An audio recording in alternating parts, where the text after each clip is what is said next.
Social media یہ ہماری زندگی کا ایک بہت بڑا حصہ بن چکا ہے، لیکن کیا ہم نے کبھی سوچا ہے کہ یہ ہمارے سوچنے، محسوس کرنے اور جینے کے طریقے کو کس طرح بدل رہا ہے؟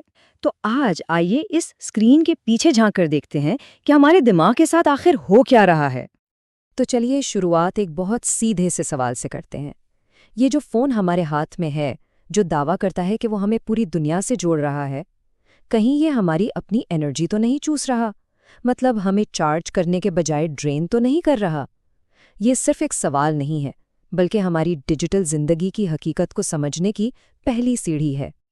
تو سب سے پہلی چیز جس پر ہم بات کریں گے وہ ہے کمال کا فریب۔ جی ہاں، وہ دھوکہ جو ہم آن لائن دیکھتے ہیں۔ یہ اس بارے میں ہے کہ ہم اپنی زندگیوں کو آن لائن کیسے پیش کرتے ہیں اور وہ اصل زندگی سے کتنی مختلف ہوتی ہے۔ ہوتا کیا ہے نا، جب ہم اپنی زندگی آن لائن شیئر کرنا شروع کرتے ہیں تو ایک بہت عجیب سی تبدیلی آتی ہے۔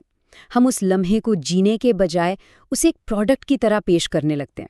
فکر اس بات کی نہیں رہتی کہ یاد کتنی خوبصورت تھی، بلکہ اس بات کی ہوتی ہے کہ وہ دوسروں کو دیکھنے میں کیسی لگے گی۔ اصل زندگی وہ تو بے ترتیب ہوتی ہے، نامکمل ہوتی ہے اور شاید اسی لیے خوبصورت بھی ہوتی ہے۔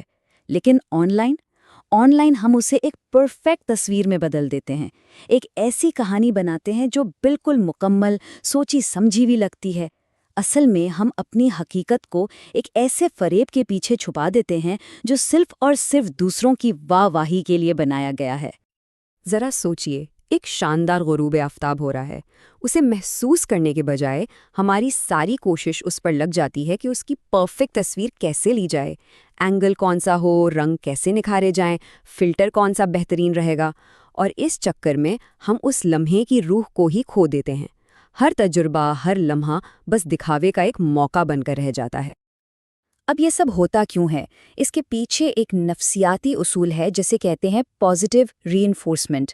بالکل آسان لفظوں میں یہ ویسا ہی ہے جیسے ایک بچے کو کوئی اچھا کام کرنے پر انعام دیا جائے تاکہ وہ اس کام کو بار بار کرے۔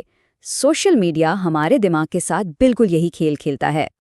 تو سوشل میڈیا پر یہ جو لائکس، کامنٹس اور شیئرز ہیں نا، یہ سمجھ لیں ڈیجیٹل آئس کریم ہے۔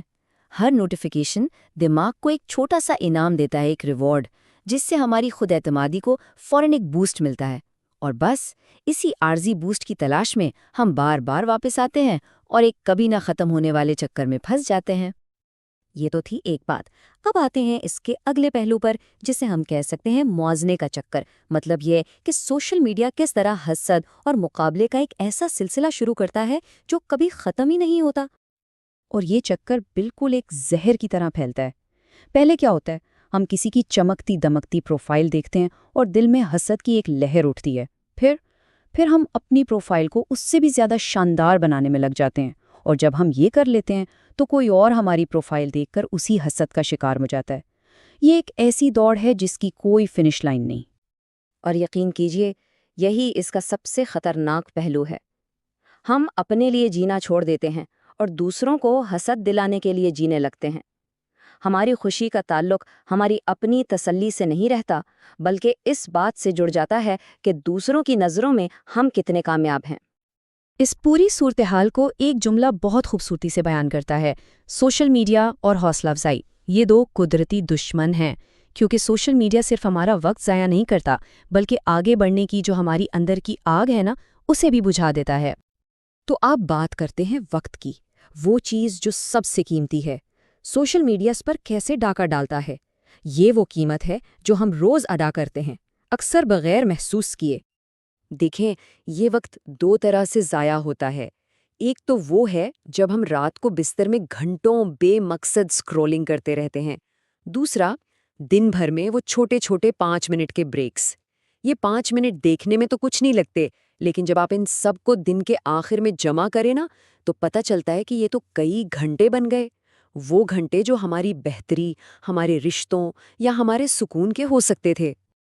لیکن سوال یہ ہے کہ یہ ٹی وی دیکھنے جیسی دوسری بری عادتوں سے زیادہ نقصان دہ کیوں ہے؟ جواب سادہ ہے، ٹی وی دیکھنا شاید آپ کی پروڈکٹیوٹی کم کر دے، مگر سوشل میڈیا یہ پروڈکٹیوٹی کے ساتھ ساتھ آپ کی خود اعتمادی کو بھی تباہ کر دیتا ہے۔ جب ہم دوسروں کی پرفیکٹ بنائی ہوئی زندگیاں دیکھتے ہیں تو ہماری اپنی حقیقت بہت پھیکی لگنے لگتی ہے، اور یہ جو احساس ہے نا، یہ صرف ہماری خوشی نہیں بلکہ کچھ کرنے کا حوصلہ بھی چھین لیتا ہے۔ اور یہاں ایک حیرت کی بات ہے، ایک ایسا ٹول جو بنایا تو گیا تھا لوگوں کو جوڑنے کے لیے، وہی اصل میں ناخوشی کی وجہ بن سکتا ہے۔ چلیے دیکھتے ہیں کہ ریسرچ اس بارے میں کیا کہتی ہے۔ 2013 میں ایک تحقیق نے ایک بہت واضح تعلق دکھایا، فیس بک کا جتنا زیادہ استعمال، زندگی سے اطمینان اتنا ہی کم۔ جو لوگ بہت زیادہ استعمال کرتے تھے وہ زیادہ تنہا اور کم پر اعتماد محسوس کرتے تھے، جبکہ جو لوگ کبھی کبھار استعمال کرتے تھے ان کے ساتھ اس کا بالکل الٹ تھا۔